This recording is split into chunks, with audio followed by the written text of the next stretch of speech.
네, 이번 시간에는 위험도 평가 해잡 스터디에 대한 간단한 개요를 설명드리려고 합니다. 지난 해즈드에 이어서 해잡, 그러니까 영문으로는 Hazard and Operability Studies의 약자이고, 국문으로는 위험과 운전 분석 기법이라는 위험도 평가 기법인데요. 해잡에는 이미 여러 산업에 적용이 되고 있기 때문에 가이드가 여러 개 있습니다. 하지만 이번 시간에 드리는 설명은 노르웨이 과학기술대학의 말빈 로스앤드라는 교수님의 리스크 어세스먼트라는 텍스트북과 그리고 ISO 스탠다드를 기준으로 설명드리도록 하겠습니다. 먼저 해잡에 대한 전반적인 설명을 드리기 전에 지난 해지드와 어떤 차이가 있는지 간단하게 소개해드리고 넘어가도록 할 텐데요. 먼저 두 그림에서 볼 수 있듯이 해지드는 초기 개념 설계 단계에서 수행되는 위험도 평가 기법이 되겠습니다. 반면에 해잡은 개념 설계 단계 이후에 상세 설계 단계에서 수행이 되고요.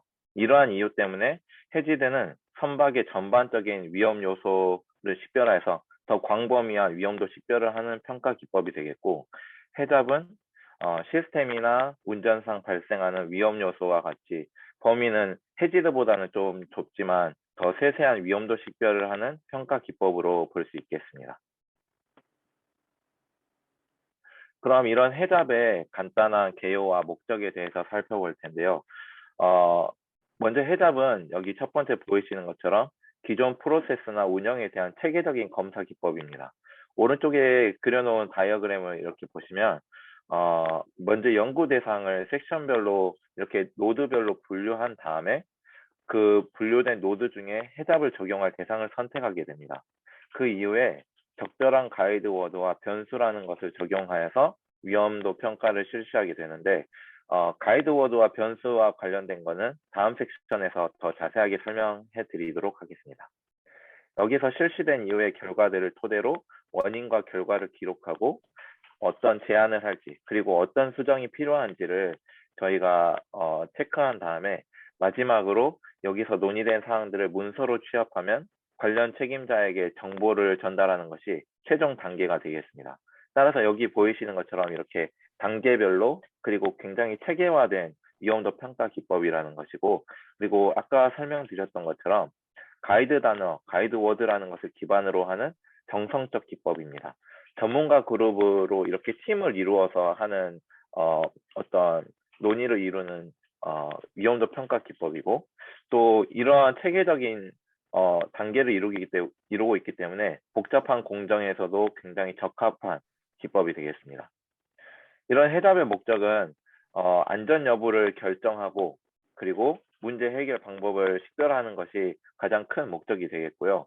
여기서 결정된 어떤 논의들이 어떤 후속 조치가 되었는지 확인을 하고 또 담당 책임자나 그리고 작업자에게 이러한 위험과 안전 문제가 잘 인식이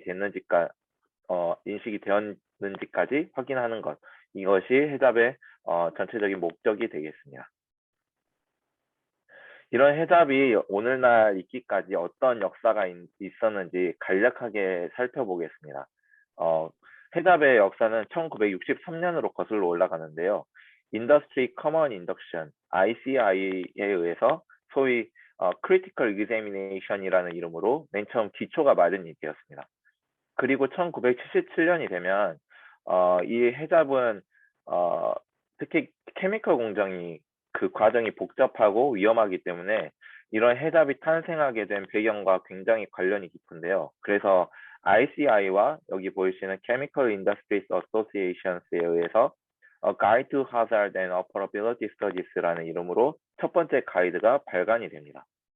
1986년 그리고 1997년에는 트레버라는 분에 의해서 하잡 앤 하잔이라는 첫 번째 메인 텍스트북이 출판이 되고, 그 이후에는 해잡의 그 과거와 미래에 대한 그런 논문 이름으로 논문이 게재가 됩니다.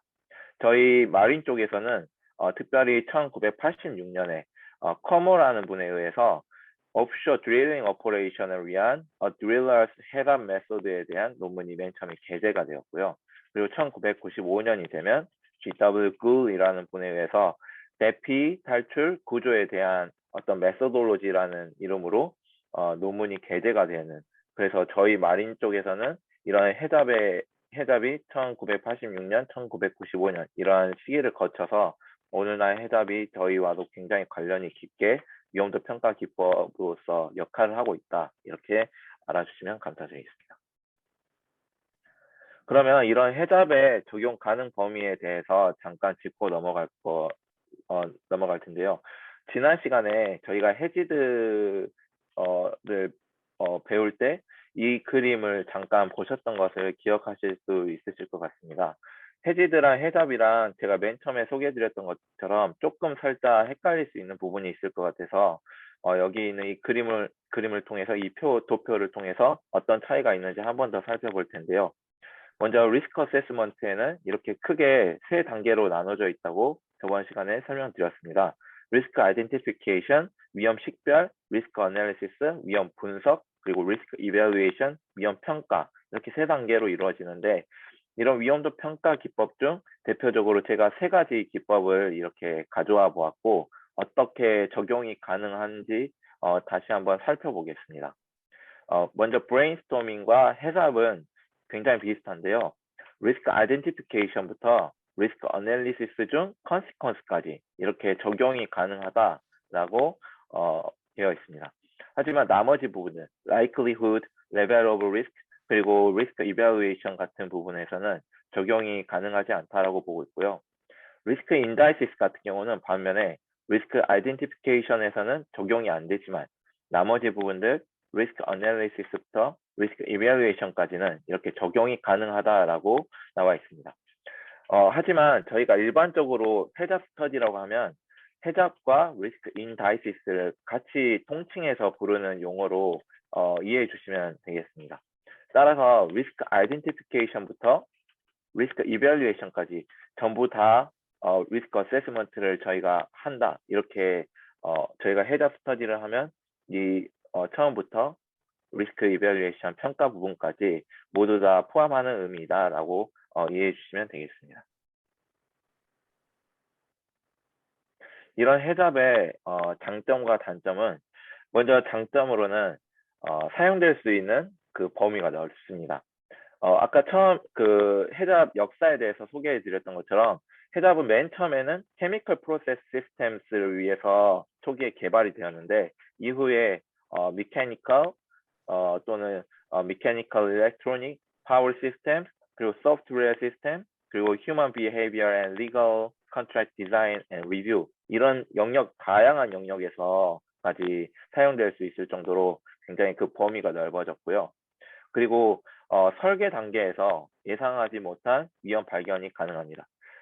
해지드와 해잡의 차이에서 설명드렸던 것처럼 해지드 같은 경우는 초기 개념 설계 단계에서 사용되는 위험도 평가 기법이라면 해잡 같은 경우는 그 이후 상세 설계에서 더 자세하고 세세한 디테일한 부분들까지 초점을 맞추는 위험도 평가 기법이기 때문에 초기 설계 단계에서 예상하지 못했던 위험을 식별하고 발견할 수 있다.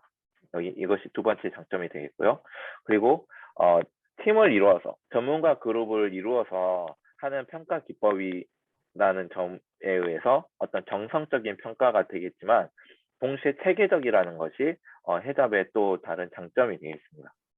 이런 전문가 그룹을 이뤄서 팀을 이루는 그런 접근 방식이 또 다른 장점은 어떤 이런 특수한 사례들, 예를 들면 이런 연안 작업의 해양 위험성을 평가하는 어떤 굉장히 스페시픽한 예시에도 굉장히 접근하기가 쉽다, 용이하다 그러한 점이 또 다른 장점이 되겠습니다.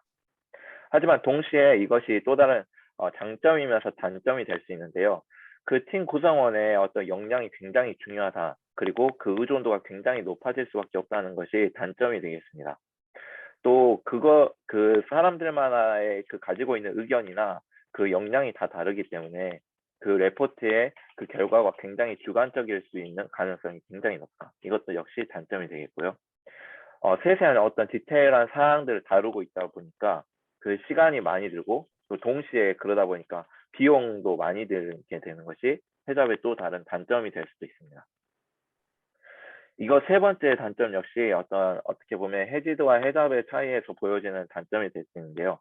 어떤 광범위하고 외부적인 어떤 큰 문제보다는 어떤 디테일한 세세한 문제들을 다루다 보니 어떤 숲을 보여주기보다는 나무를 보여주는 곳에 더 적합하면서 동시에 그것이 단점이 될 수 있어서 세부적인 문제에 초점을 맞추게 된다. 이건 역시 또 다른 단점이 될 수도 있고, 그리고 이러한 세세한 디테일한 것들을 다루다 보니까 초기의 준비 단계에서 높은 수준의 절차 사양사라든지 그리고 굉장히 퀄리티가 높은 정보들이 요구가 될 수밖에 없습니다. 따라서 이런 정보 초기에 준비하는 작업 단계라든지 그러한 과정에서 또 동시에 시간도 많이 들고 비용도 많이 들 수 있다. 이것이 이제 해잡의 단점이 되겠고, 지금까지 해잡의 장점과 단점에 대해서 이렇게 논의해 보았습니다. 지금까지 해잡을 어떻게 저희가 보았는지 간단하게 요약해 보았는데요. 첫 번째로 체계적이고 분석적인 분석적인 위험도 평가 기법이다. 그리고 전문가 그룹을 바탕으로 한 정성적 기법이고, 그리고 아까 처음에 말씀드렸던 것처럼 위험도 요소 식별부터 분석까지 적용이 가능하지만 리스크 인다이시스라는 위험도 평가 기법까지 합쳐서 해잡 스터디를 하기 때문에 위험도 요소 식별부터 평가까지 가능한 기법이 되겠다. 그리고 가이드워드와 변수라는 것을 활용하는 평가 기법입니다. 이후에 좀 더 자세하게 다루도록 하겠습니다. 그리고 초기 개념 설계 단계에서 이루지 못한 위험을 더 상세한 설계 도면을 통해서 식별이 가능한 위험도 평가 기법이다. 여기까지가 이상 해잡에 대한 간단한 개요와 목적 그리고 장단점에 대해서 나눠보았습니다. 감사합니다.